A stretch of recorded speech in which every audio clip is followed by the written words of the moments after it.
Rilis risalah FOMC, bagaimana sikap The Fed selanjutnya?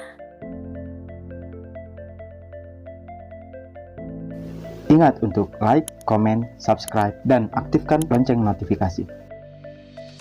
The Fed akan merilis risalah dari pertemuan kebijakan moneter pertengahan Juni lalu, pada Kamis tanggal 7 Juli tahun 2022, dini hari pukul 1 waktu Indonesia Barat.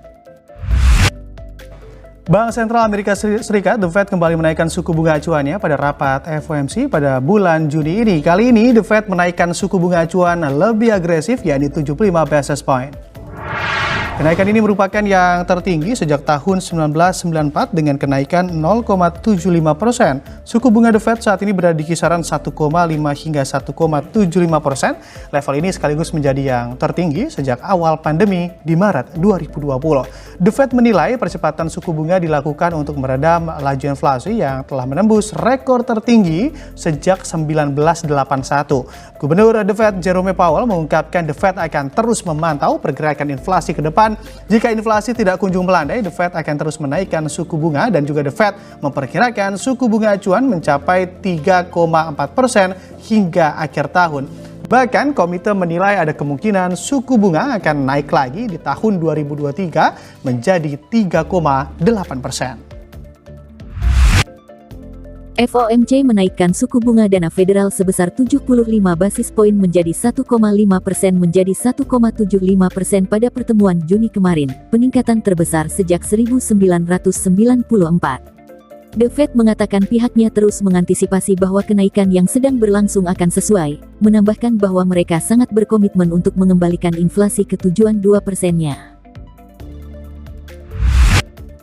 We bring inflation down if we are to have a sustained period of strong labor market conditions that benefit all. From the standpoint of our congressional mandate to promote maximum employment and price stability, the current picture is plain to see.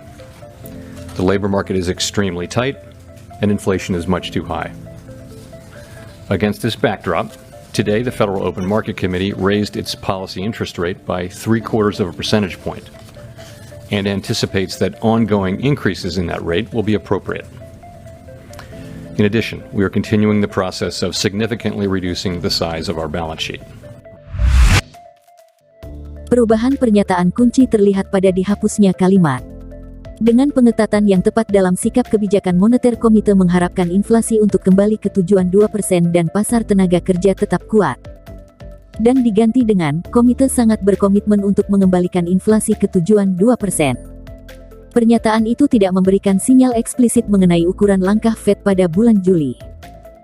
Meskipun para pejabat telah menyarankan bahwa itu kemungkinan akan menjadi perdebatan antara kenaikan suku bunga 50 basis poin dan 75 basis poin. Pasar uang tampaknya condong ke arah yang terakhir, bahkan setelah laporan PCE Mei menunjukkan tekanan inflasi mereda.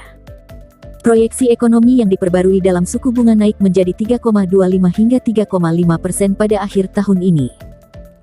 Yang menyiratkan kemungkinan kenaikan 75 basis poin pada bulan Juli, diikuti oleh kenaikan 50 basis poin pada bulan September, dan kemudian 25 basis poin pada pertemuan November dan Desember. Namun, itu juga dapat diartikan sebagai 3 kenaikan suku bunga 50 basis poin diikuti oleh pergerakan 25 basis poin. Proyeksi melihat perkiraan suku bunga memuncak pada 3,75 hingga 4% pada tahun 2023. Menyiratkan siklus pendakian yang dimuat di depan dengan prospek 2 kenaikan suku bunga 25 basis poin lebih lanjut tahun depan. The Fed kemudian membayangkan suku bunga turun kembali pada tahun 2024. Namun, anggota The Fed Buller, yang memberikan suara pada tahun 2022, baru-baru ini mengatakan bahwa buku pedoman komite mungkin terlihat mirip dengan siklus 1994, di mana kenaikan suku bunga yang agresif kemudian diikuti oleh penurunan suku bunga pada tahun berikutnya. Di sisi lain, komite menaikkan perkiraan suku bunga netral secara marginal menjadi 2,5% dari 2,4%, yang masih menyiratkan bahwa kebijakan akan pindah ke wilayah yang membatasi pada akhir tahun ini.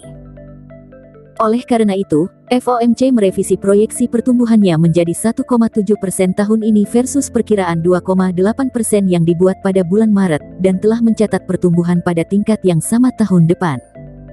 sebelum naik pada tahun 2024 ke tingkat pertumbuhan jangka panjang sebesar 1,9%.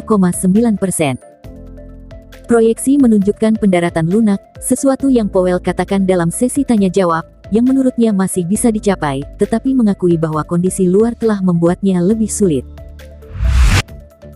Risalah FOMC akan digunakan untuk melihat manakah pandangan yang dipegang secara luas oleh The Fed nantinya. Tetap agresif, atau justru melunak. Demikianlah pembahasan Outlook kali ini. Ingat, pasang stop loss, target yang rasional. Terima kasih. Saya Wahyu Laksono. Salam profit.